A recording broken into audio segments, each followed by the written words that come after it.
अगला जो important concept है वो है प्रोपोर्शन, और इसमें दो तरह के कॉन्सेप्ट हम लोग से पूछे जाते हैं। पहला कॉन्सेप्ट है प्रोपोर्शन और दूसरा कॉन्सेप्ट है कॉन्टिन्यूड प्रोपोर्शन।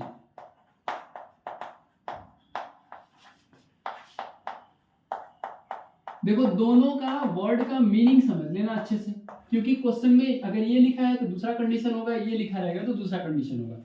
प्रोपोर्शन का मतलब होता है a by B is equal to C by D, जिसमें हम लोग से पूछा जाता है फोर्थ प्रोपोर्शनल। फोर्थ प्रोपोर्शनल क्या है?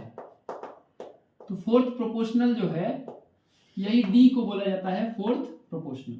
ठीक है, जैसे मान लो कि पूछा गया if 2, 3 and 6 are in proportion,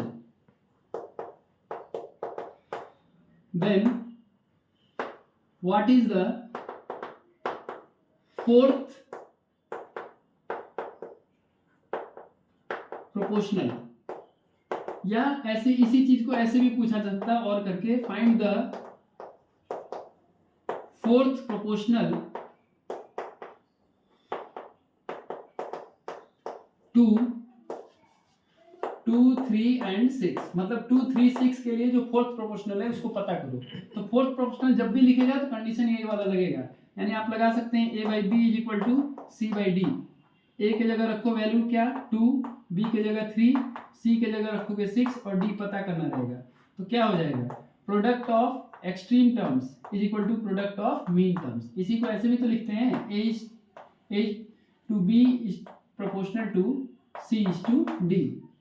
और सॉल्व करते हैं हम लोग तो यूजिंग क्रॉस प्रोडक्ट रूल क्या हो जाएगा? a into D is equal to B into C.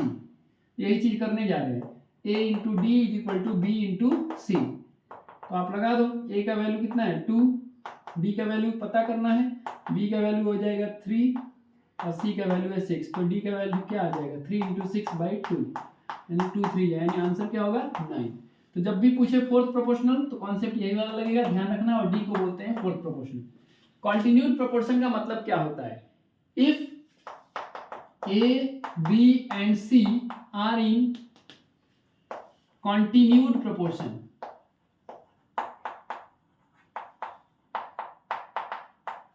Then a by B is equal to होता है b by C.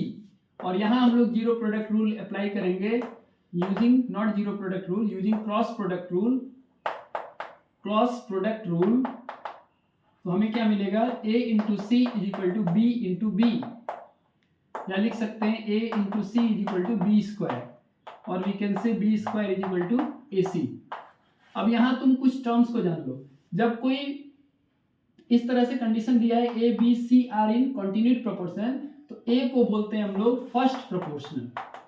First proportional. B को बोलते हैं मीन प्रोपोर्शनल।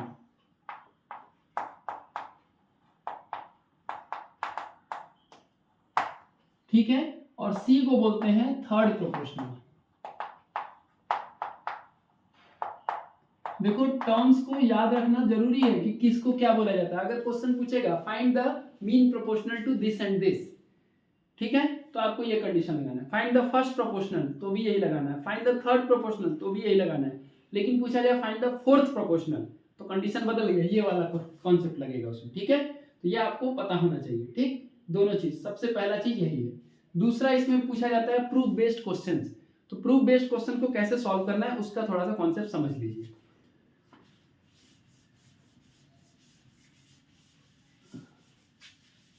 देखो अगर बोला जाता है if A B C and D are in proportion, ये बोला गया है क्वेश्चन में, प्रूव करने वाला क्वेश्चन है, शुरू में ये बोला गया है, तो आप तुरंत पहले ये लिख देना है A by B is equal to C by D, क्योंकि ये प्रोपोर्शन लिखा गया है।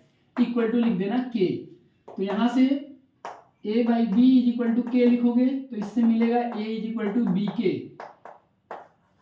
और C by D is equal to K लिखोगे तो इससे मिलेगा C is equal to D के।